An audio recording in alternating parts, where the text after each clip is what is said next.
গতকালকে দুটো ইম্পর্টেন্ট ঘটনা ঘটেছে, আপনারা দেখেছেন। একটা হচ্ছে বাংলাদেশে জুলাই আগস্টে যে সংগঠিত মানবতা বিরোধী অপরাধ এবং যে হত্যাকাণ্ড ঘটেছিল নিষ্ঠুরতম পন্থায়, সেটার ব্যাপারে জাতিসংঘের একটা ফ্যাক্টস ফাইন্ডিং মিশন কাজ করেছিল এবং তারা পরশু রাত্রে তাদের প্রতিবেদনটা প্রকাশ করেছেন। সেই প্রতিবেদনে তারা সুস্পষ্টভাবে উল্লেখ করেছেন যে শেখ হাসিনা এবং তার সুপিরিয়র রেসপন্সিবিলিটির আন্ডারেই বাংলাদেশে জুলাই আগস্টে গণহত্যা সংগঠিত হয়েছিল, মানবতা বিরোধী অপরাধ সংগঠিত হয়েছিল। শেখ হাসিনার কমান্ড রেসপন্সিবিলিটির বাইরেও আওয়ামী লীগের সাধারণ সম্পাদক ওবায়দুল কাদের এবং তদানীন্তন স্বরাষ্ট্রমন্ত্রী আসাদুজ্জামান খান কামাল, তারাও এই হত্যাকাণ্ডের নির্দেশদাতাদের মধ্যে অন্তর্ভুক্ত বলে জাতিসংঘ রিপোর্ট দিয়েছে। জাতিসংঘের রিপোর্টে যে সমস্ত বিষয় উল্লেখযোগ্যভাবে বলা হয়েছে সেগুলোর মধ্যে একটা হচ্ছে যে তারা বলেছেন 1400-র মতো মানুষ নিহত হয়েছেন, আহত হয়েছেন 14,000-এর কাছাকাছি মানুষ। এই হত্যাকাণ্ডে রাষ্ট্রীয় বাহিনীগুলো, গোয়েন্দা সংস্থা, বিভিন্ন সামরিক, আধা সামরিক এবং পুলিশ বাহিনী এই হত্যাকাণ্ডে অংশ নিয়েছে, সেটা তারা উল্লেখ করেছেন। তারা আরো উল্লেখ করেছেন যে এই হত্যাকাণ্ড চালানোর সময় বিশেষ করে নারী এবং শিশুদেরকে টার্গেট করে হত্যা করা হয়েছে। নিহত 1400 মানুষের মধ্যে শিশু 118 জন। শিশুদেরকে বিশেষভাবে টার্গেট করে মানুষকে এই হত্যাকাণ্ডটা চালানো হয়েছে যাতে করে মানুষের মধ্যে আতঙ্ক ছড়িয়ে দেওয়া যায়। জাতিসংঘ তার প্রতিবেদন আরো উল্লেখ করেছে যে যারা আহত হয়েছিলেন তাদেরকে চিকিৎসা সেবা নিতে বাধা দেওয়া হয়েছে, অ্যাম্বুলেন্স আটকানো হয়েছে, হাসপাতালের বেড থেকে গ্রেপ্তার করা হয়েছে, চিকিৎসা না দিতে বাধ্য করা হয়েছে, মৃত্যুর কারণকে ভুলভাবে উপস্থাপন করা হয়েছে, গোয়েন্দা নজরদারি করার মাধ্যমে ছাত্র নেতৃবৃন্দকে গ্রেপ্তার করা হয়েছে, তাদেরকে তুলে নেওয়া হয়েছে সিস্টেম্যাটিক পদ্ধতিতে, সেগুলো তারা উল্লেখ করেছেন। এই যে জাতিসংঘ রিপোর্টটা প্রকাশ করলেন, তারা যে সমস্ত কথা উল্লেখ করেছেন তার সাথে আমরা আমাদের আন্তর্জাতিক অপরাধ ট্রাইব্যুনালের তদন্ত সংস্থা যে তদন্তটা করছেন সেই তদন্তে আমরা যে সমস্ত তথ্য প্রমাণ আদি পাচ্ছি, জাতিসংঘের অধীনে সংগঠিত যে তদন্ত এবং আমাদের তদন্তের মধ্যে আসলে মৌলিক কোনো পার্থক্য নেই। তারা আমাদের এই তদন্ত সংস্থার কাছে যে প্রাপ্ত অভিযোগ এবং আমরা যে প্রাপ্ত তথ্য সেটার সাথে হুবহু তাদের এই রিপোর্টের মিল রয়েছে। তারা বলেছেন তারা এই বিস্তারিত প্রতিবেদন প্রকাশের পরে তারা বেশ কিছু সুপারিশ করেছেন। সেই সুপারিশের মধ্যে 5টা সেক্টরে তারা সংস্কারের কথা বলেছেন। একটা হচ্ছে বিচার বিভাগের ব্যাপারে তাদের সুনির্দিষ্ট প্রস্তাবনা আছে, পুলিশ এবং সিকিউরিটি সেক্টরের ব্যাপারে প্রস্তাবনা দিয়েছেন, সিভিক স্পেসের ব্যাপারে তারা নাগরিক অধিকারের ব্যাপারে প্রস্তাবনা দিয়েছেন, পলিটিক্যাল সিস্টেমের সংস্কারের কথা বলেছেন, ইকোনমিক গভর্নেন্সের কথা বলেছেন। তা আমাদের সাথে রিলেটেড যেহেতু বিচার ব্যবস্থা, সেই সংক্রান্ত ব্যাপারে জাতিসংঘে যেগুলো বলেছেন, তারা যেটা বলেছেন, যেহেতু সরকারের প্রধানের কমান্ড রেসপন্সিবিলিটিতে এই ঘটনাগুলো ঘটেছে এবং রাষ্ট্রীয় বাহিনীগুলো এটার সাথে সম্পৃক্ত ছিল, যে সমস্ত অফিসাররা এই ঘটনার সাথে জড়িত ছিল বলে প্রাথমিক তথ্য প্রমাণে পাওয়া যাবে, জাতিসংঘ সুপারিশ করেছে প্রত্যেককে সাসপেন্ড করার জন্য, ফেয়ার এবং ইম্পার্শিয়াল ট্রায়াল যাতে হতে পারে। যেটার ব্যাপারে আমরা সবসময় জোর দিয়েছি যে ফেয়ার এবং ইম্পার্শিয়াল তদন্ত এবং ট্রায়ালের জন্য, যেহেতু এই সমস্ত অফিসাররা রাষ্ট্রীয় গোয়েন্দা সংস্থা সহ বিভিন্ন বাহিনীর সদস্য, তাদেরকে যদি চাকরিচ্যুত না করা হয় বা সাসপেন্ড না করা হয়, তাহলে আসামিদের প্রভাবের কারণে সাক্ষীরা আদালতে আসতে ভয় পাবেন, তদন্ত প্রক্রিয়া বাধাগ্রস্ত হবে এবং বিচার প্রক্রিয়া ব্যাহত হবে। আমরা এই প্রসঙ্গে উল্লেখ করতে চাই যে একই কথা আমরা কিন্তু বারবার বলছিলাম। এখানে তারা আন্তর্জাতিক অপরাধ ট্রাইব্যুনালের আইনের কিছু সংস্কারের কথা বলেছেন, যা তারা যখন রিপোর্টটা তৈরি করেছেন তার আগেই কিন্তু আন্তর্জাতিক অপরাধ ট্রাইব্যুনাল আসলে এই সংস্কারগুলো করেছে, নেসেসারি যে সমস্ত অ্যামেন্ডমেন্ট। শুধুমাত্র তাদের একটা কনসার্ন আছে যে মূল মৃত্যুদণ্ডের ব্যাপারটা যেটা আছে সেটা তারা বলেছেন একটা মোরাটোরিয়াম, অর্থাৎ এক ধরনের মৃত্যুদণ্ড যদিও দেওয়াও হয় সেটা যাতে স্থগিত রাখা হয়, এরকম একটা প্রস্তাব করেছেন। এইটার সুযোগ যেহেতু আমাদের ট্রাইব্যুনালের বিচারকদের হাতে ক্ষমতা আছে, তারা কি ধরনের দণ্ড দিবেন কি দেবেন না সেই বিষয়টা পরে দেখা যাবে। মোটা দাগে তাদের এই প্রতিবেদন থেকে সুস্পষ্ট হয়েছে দল হিসাবে আওয়ামী লীগ এবং তদানীন্তন প্রধানমন্ত্রী শেখ হাসিনা, স্বরাষ্ট্রমন্ত্রী আসাদুজ্জামান কামাল এবং আওয়ামী লীগের সাধারণ সম্পাদক ওবায়দুল কাদের, তাদের সুনির্দিষ্ট পরিকল্পনা নির্দেশে বিভিন্ন বাহিনীর পাশাপাশি আওয়ামী লীগ, যুবলীগ এবং ছাত্রলীগ সরাসরি মারণাস্ত্র ব্যবহার করেছে এবং যে সমস্ত অস্ত্র তারা ব্যবহার করেছে সেটারও একটা পরিসংখ্যান তারা দিয়েছেন।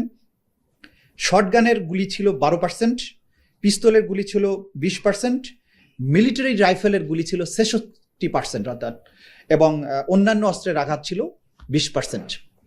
এই অস্ত্রের ব্যবহার এবং আহত নিহতদের এই পরিসংখ্যান থেকে বোঝা যায় যে একটা পুরো রাষ্ট্রযন্ত্র একটা জনগোষ্ঠীকে ওয়াইড স্প্রেড এবং সিস্টেম্যাটিক পদ্ধতিতে তাদের উপরে ঝাঁপিয়ে পড়েছিল তাদেরকে নিশ্চিহ্ন করার জন্য।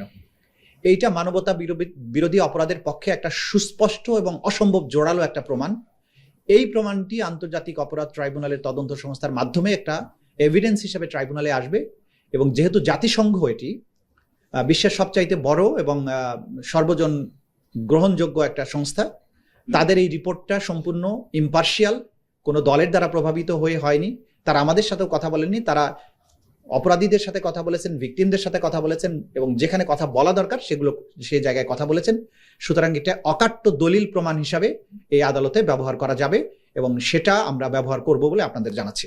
গত 15 বছর ধরে সাবেক সরকার সিস্টেম্যাটিক পদ্ধতিতে বাংলাদেশের ভিন্ন মতকে দমন করার জন্য নির্যাতন, গোপনে হত্যা এবং গোপনে বন্দী করার যে একটা কালচারে পরিণত করেছিল, সেটা উন্মোচিত হয়েছে। মাননীয় প্রধান উপদেষ্টা গতকালকে 3টি প্রধান গোপন বন্দিশালায় পরিদর্শনে গিয়েছিলেন, এবং সেখানে গিয়ে আমরা সেখানে গুম কমিশন, বিশ্বের বিভিন্ন দেশের সাংবাদিক এবং আমরা আন্তর্জাতিক অপরাধ ট্রাইব্যুনালের চিফ প্রসিকিউটর, তদন্ত সংস্থার সমন্বয়ক, আমরা সহ এটা ভিজিট করেছি।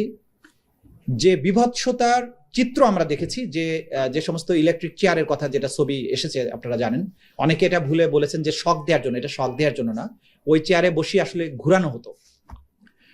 একটা চেয়ারকে বসিয়ে যখন হাত পা বেঁধে দিয়ে ঘুরানো হয়, কি পরিণতি হতে পারে আপনারা সেই বিভৎসতা কল্পনা করতে পারেন। একটা মেয়ে, নারী ভিকটিমের কথা আমরা শুনেছি, তা একটা 11 বছরের মেয়ে, তাকে তার মা সহ গ্রেপ্তার করা হয়েছিল, তুলে নেওয়া হয়েছিল। আসলে তার মাকে তার সামনে হাত করা বেঁধে পুলিশ সদস্যরা তাকে নির্যাতন করেছে, কান্নাকাটি করেছে। সে মোটা ছিল, তার ভেতরে হাত করাটা কেটে মাংসের মধ্যে বসে গেছে। 11 বছরের বাচ্চাটা পাশেই একই জায়গায় বেঁধে রাখা হয়েছে, চোখ বেঁধে রাখা হতো। বাথরুম করতে গেছে, হাত করা খুলে দেয়নি মহিলা, তার মেয়ে 11 বছরের মেয়ে তখন তাকে সাহায্য করেছে, তার হাত করাটা খুলে দিয়েছে। একটা 11 বছরের বাচ্চা সহ একটা নারী রেহাই পায়নি, পুরুষ সদস্যরা তাকে নির্যাতন করেছে, এবং ওই মা আজও ফিরে আসেনি। আমরা ধারণা করছি তাকে হয়তো হত্যা করে তার লাশ কোথাও ভাসিয়ে দেওয়া হয়েছে। সেই মেয়েটা কিন্তু আইডেন্টিফাই করেছে কোন জায়গায়, কোন কর্নারে তাকে রাখা হয়েছিল, কিভাবে তাকে নির্যাতন করা হয়েছে দেখিয়েছেন। 3টি ডিটেনশন সেন্টারে বন্দিরা যারা ছিলেন, তাদের মধ্যে উল্লেখযোগ্য 2জন বা 3জন করে বন্দিরা গিয়েছিলেন। তারা আইডেন্টিফাই করেছেন কোন জায়গায় তাকে বেঁধে রাখা হতো, কোন বাথরুমে তাকে নেওয়া হয়েছে, কি কি যন্ত্রের সাথে তাকে টর্চার করা হয়েছে।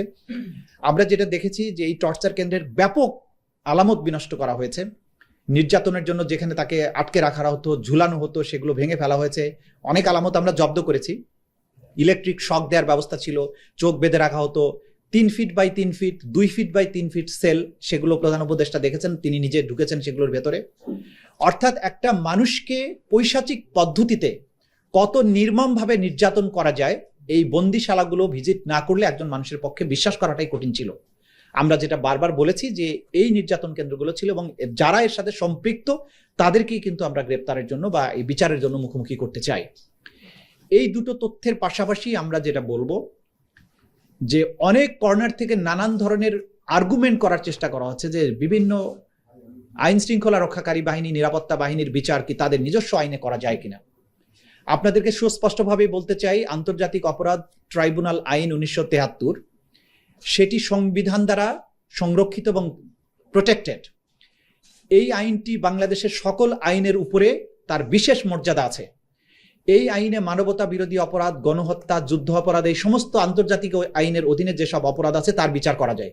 বাংলাদেশের সেনাবাহিনীর আইনে, বিডিআর বলেন, বিজিবি বলেন, র্যাব বলেন, কোনো আইনই গণহত্যা, মানবতা বিরোধী অপরাধের বিচার করার কোনো ব্যবস্থা রাখা হয়নি। এবং সুপিরিয়র রেসপন্সিবিলিটি এবং কমান্ড রেসপন্সিবিলিটির কোনো বিচারও কিন্তু এইসব আইনে করার সুযোগ নেই। এই আইনে মানবতা বিরোধী অপরাধ, গণহত্যা, যুদ্ধ অপরাধ, এই সমস্ত আন্তর্জাতিক আইনের অধীনে যেসব অপরাধ আছে তার বিচার করা যায়। সুতরাং যারা এই সমস্ত অপরাধ বাহিনীর মধ্যে থেকে অপরাধে সম্পৃক্ত ছিলেন তাদেরকে বিচার করার একমাত্র উপযুক্ত ফোরাম হচ্ছে আন্তর্জাতিক অপরাধ ট্রাইব্যুনাল। যারা এই আইনে এখানকার মামলায় যাদের বিরুদ্ধে গ্রেপ্তারি পরোয়ানা জারি করা হয়েছে, আমরা রাষ্ট্রকে, আইন শৃঙ্খলা রক্ষাকারী বাহিনীকে বলবো নির্দ্বিধায় যে সেই আদালতের আদেশগুলো তারা যাতে পালন করেন, এবং সকল বাহিনী, সকল ব্যক্তিকে আমরা অনুরোধ করব যে একটা রাষ্ট্রের বিচার ব্যবস্থাকে সাহায্য করা আপনাদের দায়িত্ব, এবং কোনো ব্যক্তি বা কোনো প্রতিষ্ঠান কখনো রাষ্ট্র এবং জনগণের উপরে হতে পারে না। কোনো ব্যক্তি আইনের ঊর্ধ্বে হতে পারে না। জাতিসংঘ খুব ক্লিয়ারলি বলেছেন যে এই সমস্ত যারা ক্ষমতাসীন বিভিন্ন পদে অধিষ্ঠিত থেকে অপরাধ করেছেন তাদেরকে যাতে সাসপেন্ড করা হয়, আমরা এটার সাথে একমত। আমরা মনে করি যাদের বিরুদ্ধে সম্ভাব্য যারা অপরাধী, যাদের বিরুদ্ধে আমরা তথ্য প্রমাণাদি পাচ্ছি, যাদের বিরুদ্ধে ওয়ারেন্ট ইস্যু হচ্ছে এবং ওয়ারেন্ট ইস্যু ছাড়াও যাদের ব্যাপারে প্রাথমিক তথ্য প্রমাণ পাওয়া যাচ্ছে, আমি সরকারের কাছে অনুরোধ করব জাতিসংঘের এই তথ্য অনুযায়ী সেই ব্যাপারে যাতে সরকার পদক্ষেপ গ্রহণ করেন। এবং আপনারা ইতিমধ্যে জেনেছেন, সরকারও বলেছেন যে তারা জাতিসংঘের রিপোর্টকে স্বাগতম জানান, সেটার ভিত্তিতে যথাযথ পদক্ষেপ নেওয়া হবে আমরা আশা করছি।